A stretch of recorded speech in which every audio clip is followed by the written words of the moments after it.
Set. And you are? Tracy Hutchison is my name. Tracy. Yes. Mr. Reed, thank you for talking to me on what is your opening night here in Sydney, so I know it's a very busy day for you. It's taken over 30 years to stage this Berlin album. Has it been worth the wait for you? I had always hoped we would have an opportunity to do exactly what we're going to be doing tonight. I just never thought it would really happen. But then it did, in New York and Sydney of all places. So I hope I've become an honorary Aussie. You come here a lot, and I'm interested that Sydney is only the second other city that you're performing this work in. Why Sydney? The Sydney Festival helped back our original production, for which I will love them forever, and that's why we're so happy to be here. It wouldn't exist without the help of the Sydney Festival. Are there other reasons? God bless Fergus and all those wonderful people there. Are there other reasons though? I mean, is performing in Australia something that you like doing? You do it a lot. You were here recently. I would do it a lot more if it didn't take 20 hours to get here. Right. But I like it because I'm downtown in New York near the river, so being on the water here appeals to me very, very much, and it's a real city. It reminds me of home. So it's just very beautiful here. The people are incredibly nice always. You said you always wanted to do this with this album. In many ways it was written for this purpose, to stage it in its entirety. Why did you think it would never happen?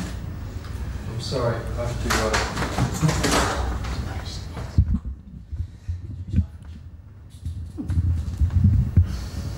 Can you just re-ask that question? Yes, I will. Are we up? Yes, thank you. Yeah. You mentioned that you always wanted to do this with this record, Berlin, but you didn't think it would ever be possible to stage it this way, to perform it in its entirety. Why did you think it would never happen? Bob Ezrin, the original producer, and I had always had a little dream of taking this and putting it on the stage. At a certain point, Andy Warhol and I had talked about it. Various people have talked about it over the years, but the original reception was so amazingly negative that we never had a chance to even begin to try to implement the ideas. And it wasn't until within the last 10 years when Susan Feldman from St. Anne's, where I had done a thing called Songs for Jello with John Cale, which is a musical biography of Andy Warhol.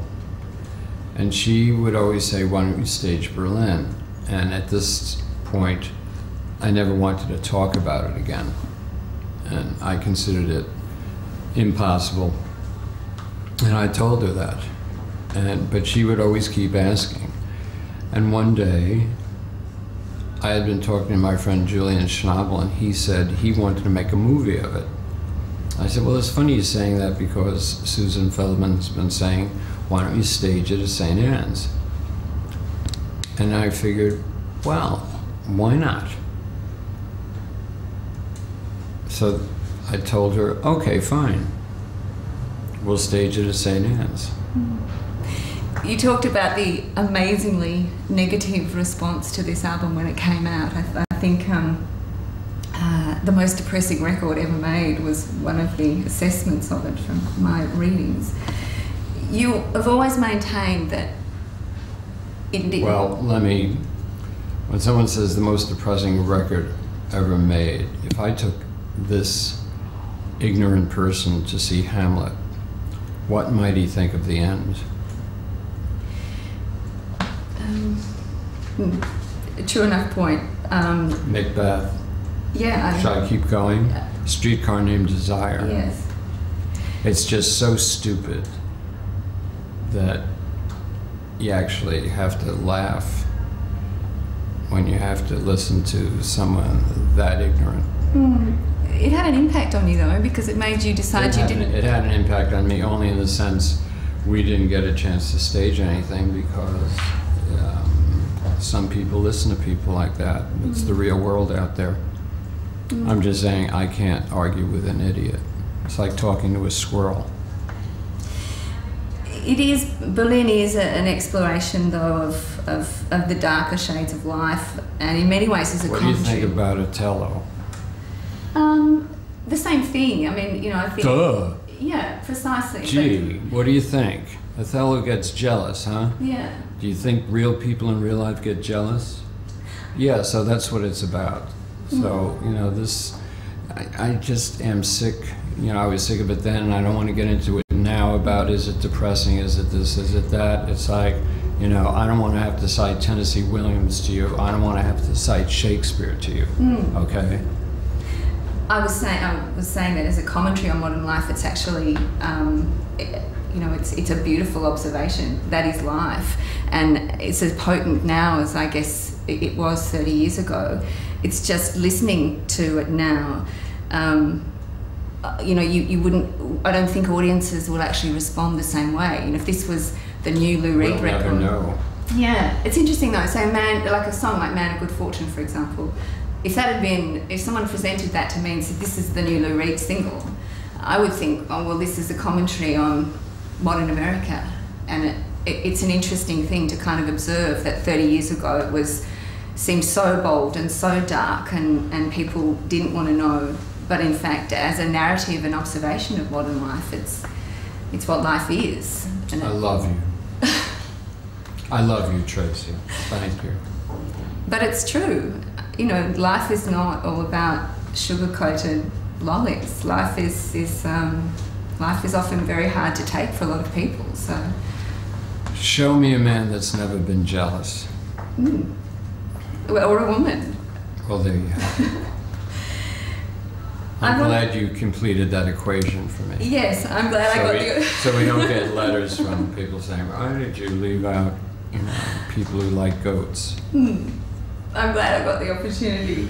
I do want to ask you, you're working with a couple of wonderful emerging artists, I guess you'd describe them. Anthony, who you brought with you last time, Anthony of the Johnsons, and the incredible Sharon Jones.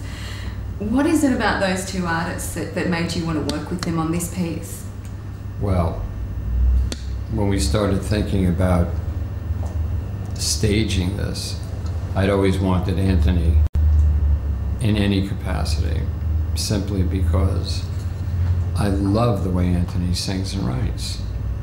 And I always have since I first heard him. That's why I wanted to work with him. And certainly I was hoping, because he's a monumental star now, that he would consider singing with me again. And Sharon Jones, of course, who's from Brooklyn. I had heard her through Hal Wilner, the producer. He said, you have to hear this young lady from Brooklyn. This is really something. So,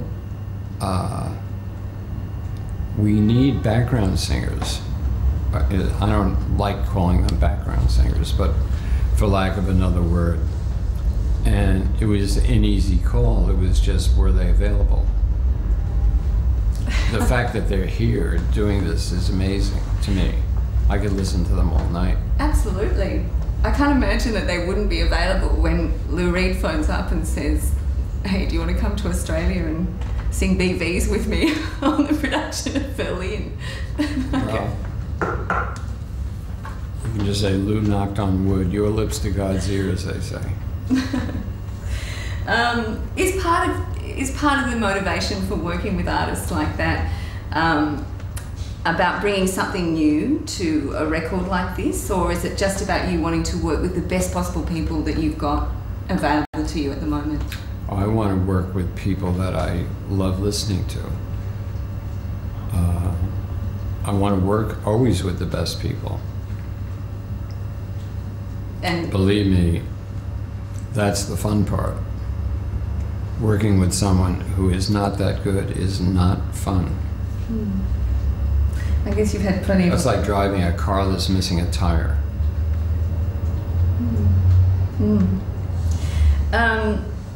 You're also working obviously with some of the original collaborators, Bob, and I know you've enlisted Hal Wilner on this, and he's done such a beautiful job with the Come So Far for Beauty piece. And there's about 40 others. Yeah, exactly. I guess that's the... And I was in the last one. I was in the second touring version of that. I went to Dublin. Exquisite. Singing Leonard. Yeah. Exquisite collection of artists performing such great songs. They ought to do the Hal Wilner collection. There's about 40 of these astonishing concerts he's put together. It's like an encyclopedia of greatness. From H to W, Hal Wilner. That could be a good title.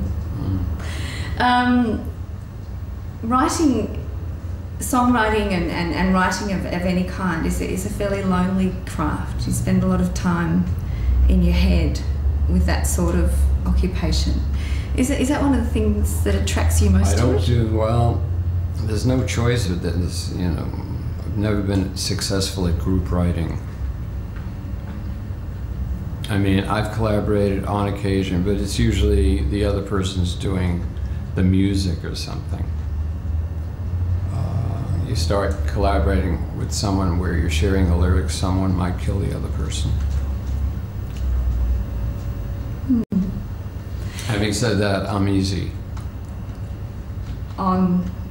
Easy to collaborate with. Do you think so? Yeah, because I really love working with other people who I really like, but generally speaking, they write alone also. It's just the way it is. Last time you toured Australia, you brought your Tai Chi master with you, and in fact brought him on stage. Yeah.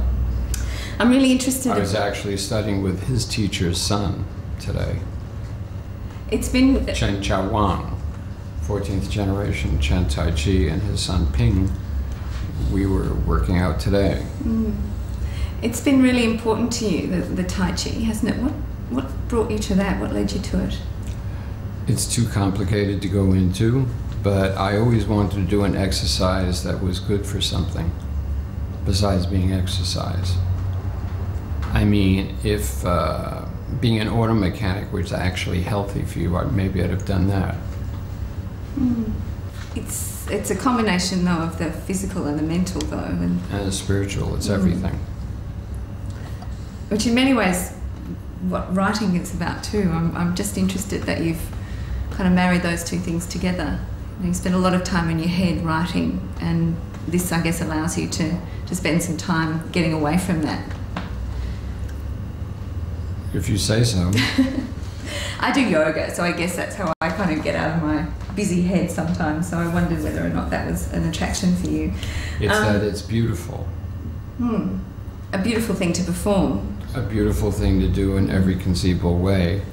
And will teach you about your body, will improve your body, can transform your body into something you didn't know perhaps that you had.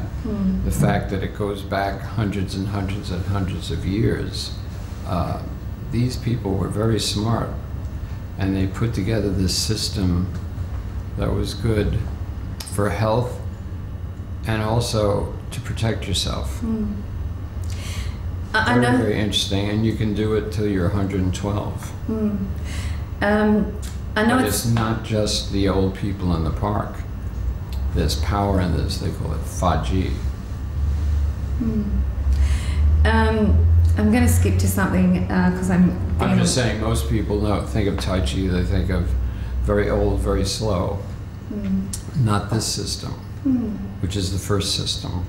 When other people left the system, they were able to leave it, but they had to leave certain parts out. It's the parts they left out that I like, typically. I'm going to skip to something that isn't really a sequitur because I'm getting a wind up here, and I just I really want to ask you. You asked. Yeah, I know, and I thank you for the answer. And I'll tell you one other thing. Some doctor friends of mine have told me the people they see most with knee problems are yoga people. I've heard that. My knees are fine. You're so lucky. Beautiful and in shape. I'm doing okay, you know. I know it's tiresome for you to revisit the tales of the rock and roll excesses, the walks on the wild side, when now I guess the big rock and roll story is really about sobriety. Well, don't even bother with this side. I'm wondering what sobriety has shown you, though. What did I just say to you? This is not one of those questions that was submitted, so forget it. Okay. Can I ask you then about, do you see a time when you don't want to be doing this anymore? One of the things we wanted to do somewhere in New York City was open a Tai Chi school where you also had meditation, and we're friends with some people who are fairly well known in what they do, like Mingyur Rinpoche, who has a book coming out called The Joy of Living. I study with him, and certain herbalists, and we thought it would be so great to have this all centered in one place. That's something I would love to have something to do. I would love to go to China as a photographer for martial arts. Well, I mean, I'm really good at that because I know what to look for. Well, I look forward to seeing the results of those endeavours. Well, there are 2 photography books out now. It's been a pleasure speaking with you. I wish you well for these shows in Sydney. Thank you. It's been a very charmed experience. Thank you very much. Sure, Tracy. Thank you. So you're not going to include anything about that sobriety session, right? We can drop it. Yeah, drop it. Absolutely. Okay. Yeah, wasn't meaning to cause Ready? things. Yeah. Thank you. Okay.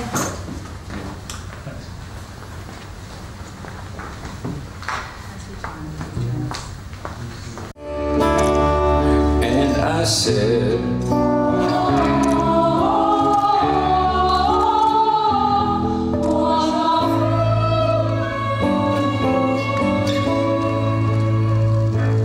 and I said,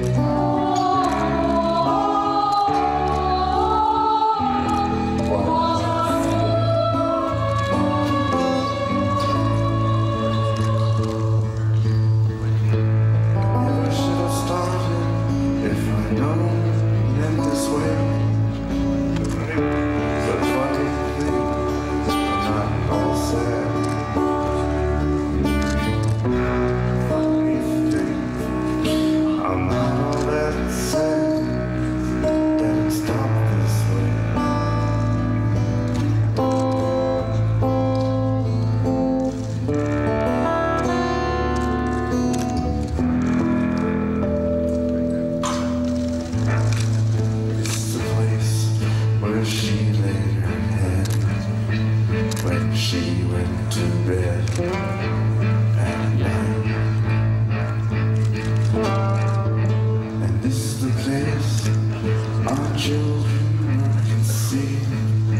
That's the Australian Youth Choir. Aren't they wonderful?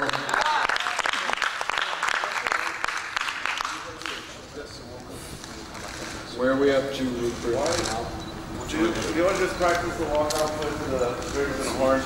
Does the band really have to? Yeah.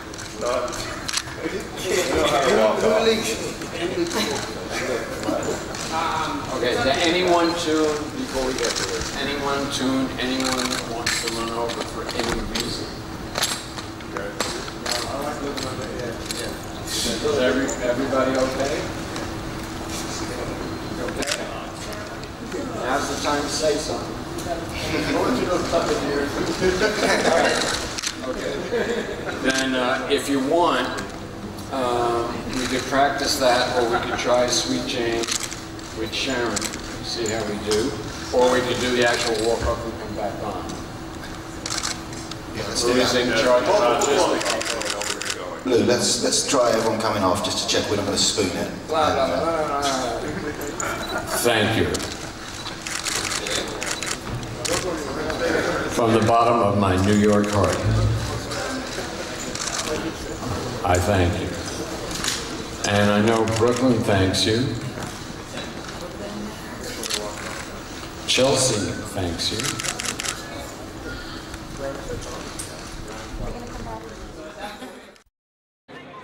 You know there's something weird going on when the Opera House is morphing under leopard skin. The cathedral is a kaleidoscope, and Sydney's taxis are driving through a lighted archway. It's a lot of fun. It's very loud. Pop icon Lou Reed and his artist wife Laurie Anderson can take the credit. The couple is co-curating Vivid, billed as a festival of music, lights and ideas. We knew who the other one was when we met 18 years ago. And we've been married 17. Lou Reed was an underground performer in the 60s, but his 1973 hit Walk on the Wild Side cast him on the international music map. He performed here 3 years ago and will do so again with his Metal Machine Trio. There's a strong music component to Vivid, kicking off with concerts by American veteran singer Ricky Lee Jones. But a lot of it will be experimental and improvised, and just about anything could happen. Laurie Anderson is planning a concert for dogs. We both love dogs, and we thought, wouldn't it be great if you were playing a concert and you look out and it was all dogs? She also has more plans for the Opera House sales. It's going to change a bit from night to night and get some words going on it and different little things. So probably not the same words that polarised the city at the outbreak of the Iraqi war, but images still bound to provoke. Anne-Maria Nicholson, ABC News. Hello, Laurie. How are you? Nice to see you.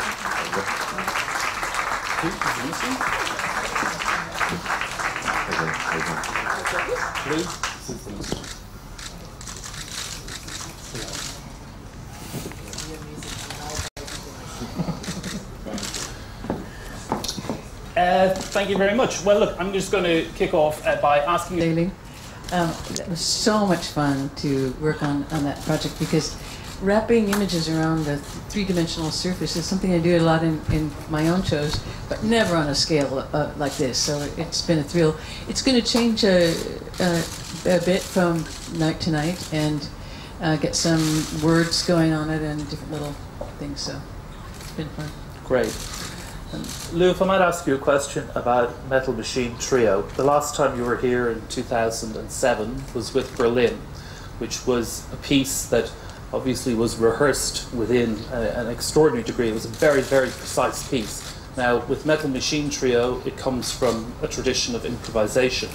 I ask just with Sarth Colquhoun and Ulrich Krieger, how do you structure that evening? Is it very specific, or is it completely improvised from scratch? Or? It's completely improvised from scratch, and we never know. We tried very hard not to have fallback positions, set piece. It's very free form right from the beginning, including instrumentation. And the relationship between it and the album, Metal Machine Music, is Metal Machine Music a kicking off point, or do you refer back to it in the work? Metal Machine Music is a kicking off point. Not trying to replicate that. That was something done by me in 1975 by myself. This is a trio doing improvised noise rock, and we've done around 15 shows of this. They run around an hour and a half each, and it's a lot of fun. It's very loud. I should mention that we're really grateful Ulrich and Sarth are here, and obviously if anyone would like to talk to them later on, we're going to be around the room. Laurie, just in relation, just when I was introducing you there, I was talking about this thing of festivals, and you'd mentioned this thing of, you know, arriving at a festival, doing the show and being put in the plane back, and that this was an opportunity to create something which was a bit more collaborative, and that just that alchemy that can happen with collaboration, which is something obviously you're very interested in. What is it that maybe we might achieve over the next 2 weeks here? Well, the great thing about that is we just don't know. So I know a lot of festivals that I've been in have, like you said, you bring your kind of set thing that you're doing on the road, but there's no chance to play with other people. In fact, this is how Lou and I met, playing in a festival with other people. So I highly recommend it. We just live a few blocks from each other in New York, but we came to Munich to play, and they said, listen, instead of just playing your thing and like you say, going back, maybe you can work with that bass player over there or this singer over there. And so that's what we're trying to make here at Vivage, is to have this real spirit of people playing music and having a great time, not doing their kind of usual things. We're going to have a little bit of mix of that as well, but I think it's going to be really, really great fun. Right. And as Fergus has set up a really great system so that we can all kind of get the chance to do that, because it's one thing to say playing somebody else's thing, it's another thing to just be able to rehearse that and feel confident. So. And all the musicians that we've asked, I think, are really up for that part of the experience. Great. Lou, if I could just ask you about the radio show, because one of the greatest things about this is that not only will people who can come to the performances, but we're going to have hundreds of thousands of people listening on radio to the show that you do with Hal Wilner. Whose idea was that show? How did it actually come into being? The New York Shuffle has been on Sirius Radio. It's a subscription service in New York, and Wilner and I get together periodically just playing stuff, and I forget apropos of what we said, we're doing this anyway, we should make it a radio show. What did that mean? That means it was 2 hours something long in real time. Some people on radio, they play the first 10 seconds and the last 5 seconds. And we couldn't do that, so there was a big problem at the beginning. Yeah. So now we do it at my home studio in real time.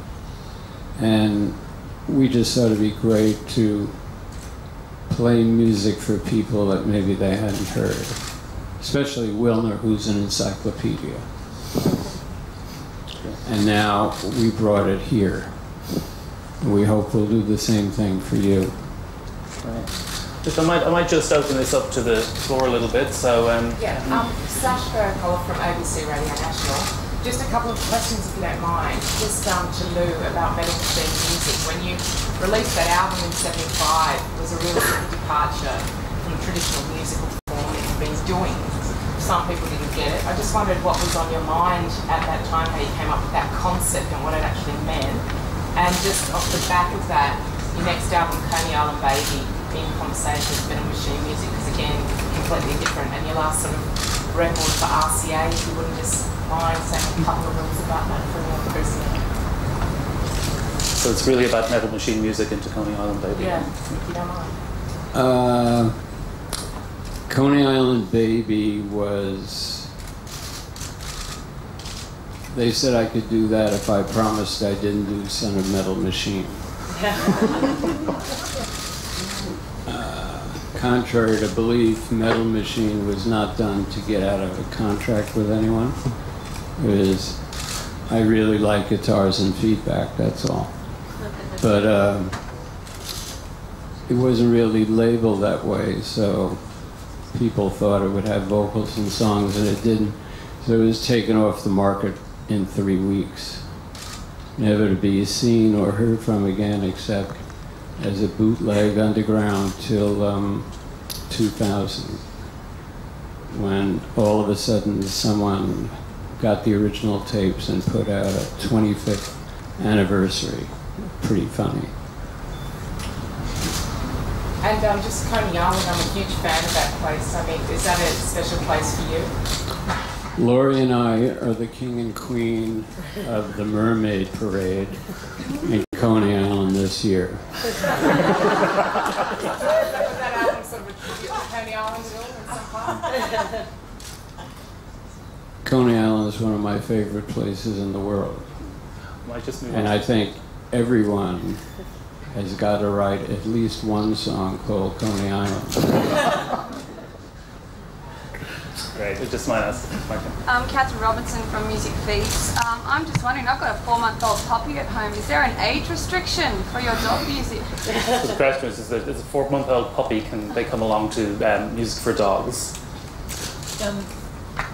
Yes, absolutely. This is I'm really looking forward to this one because I guess it was last year around this time. I was backstage with one of those graduation hats with Yo-Yo Ma. We were going to give, I guess, some graduation commencement talks to young artists, encouraging them to go on out into the art world and start paying off their student loans. And it was really, hard to come up with some positive things, but we did. And we were both talking about how we both love dogs, and we thought, wouldn't it be great if you were playing a concert and you look out and it's all dogs? And so I decided if I ever get the chance to do something like that, I would do it. And so we're going to do that on Saturday, the 5th. I would say that if it's all dogs are welcome, except maybe free. Tiny little puppies. You're not wouldn't be charging for dogs. No. Dogs are free. All dogs under. We're planning to do. 18, I got a border collie. We're planning to do dogs apparently like open strings and fifth intervals. So we're going to have a number of string players. I'm also going to. They seem to respond to, since as you might guess, to human voices. So I'm going to read a little bit from a dictionary called Perfumes A to Z, and it's a whole series of very funky descriptions of smells. So it's going to be a short one, 20 minutes, and lots, also wide stereo. Yeah, that's the dog show on Saturday. It's a short show. And just here. Scott Jordan from Rhythms Magazine. It might be assumed that some of the quieter, more reflective acts chosen for this program are yours, Laurie, and perhaps some of the louder ones are yours, Lou, but is that actually the case? Did you choose Pretty good guess. Yeah, I would say in general that is. I mean, I love Metal Machine music and have played in it with Lou a couple of times and that in that way. But we wanted to have a big range of work, so I think try to cover our own territories. Ian Shedden from The Australian. Just to follow that question up, your co-curators, how much of a collaboration has it been between the two of you? And did you fight over any of the programs?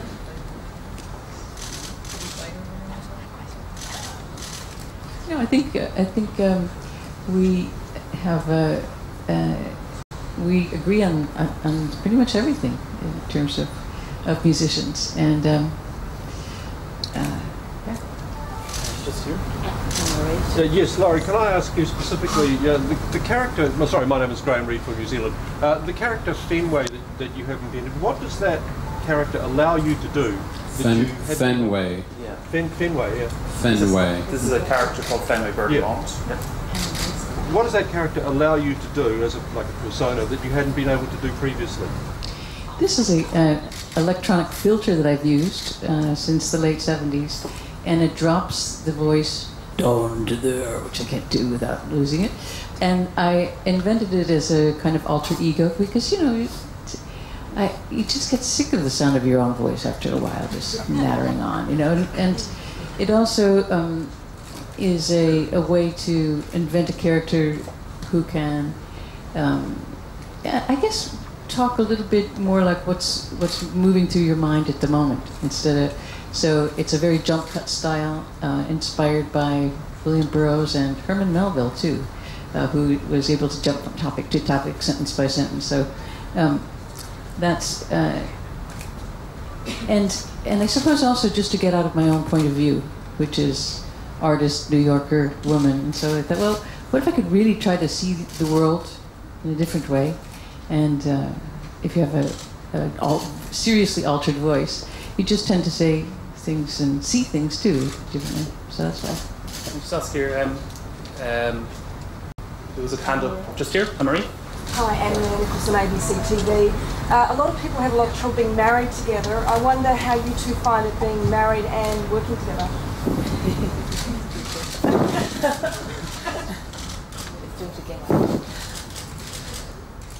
Pretty well, I think. We knew who the other one was when we met 18 years ago. And we've been married 17. Just over here. It doesn't surprise me that she plays violin or that she's created Fenway Bergamot. From the age of Melbourne, I was wondering if your next album will be a recording with the trio, or whether you're thinking of recording another solo album, or like your last stuff. What's it? Whether your next album might be with the trio, or whether you have any other ideas in terms of what it might be, what your next piece of work might be. I have plans with Metal Machine Trio and its various offshoots and ways of doing things. I haven't figured out just what would be a great thing to do right now that would make a difference for me, for you, lyrically, in some music. Because you've got an awful lot of bands doing this, that, and the other thing. You don't need me to do that. And I don't want to do that anymore anyway. So I'm trying to figure out what would be a really astonishing thing to do with it. I'm going to have to just probably just go for one or two more questions just here. Lou Antonino from Cream Magazine. You play guitar on one of Laurie's new songs, Only in Expo, on the new album Homeland. Is there any chance we'll hear a whole album of collaboration between the two of you?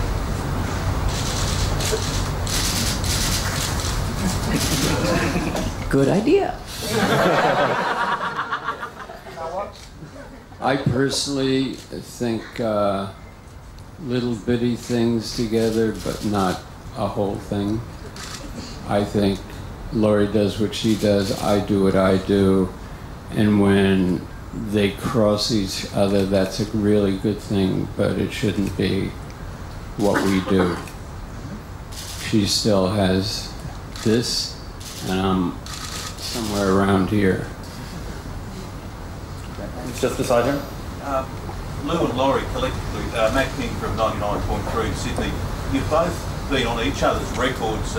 Laurie's Bright Red with that wonderful In Our Sleep, and The Raven, Call on Me. Sort of follows on from that. Any chance that both of you are going to join each other during the festival on stage? One never do know.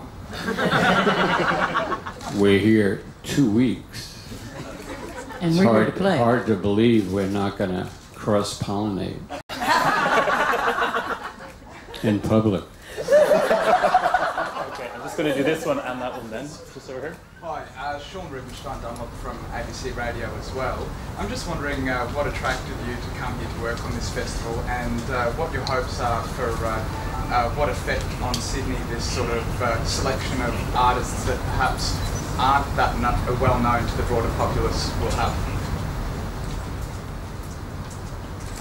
Well, from my point of view,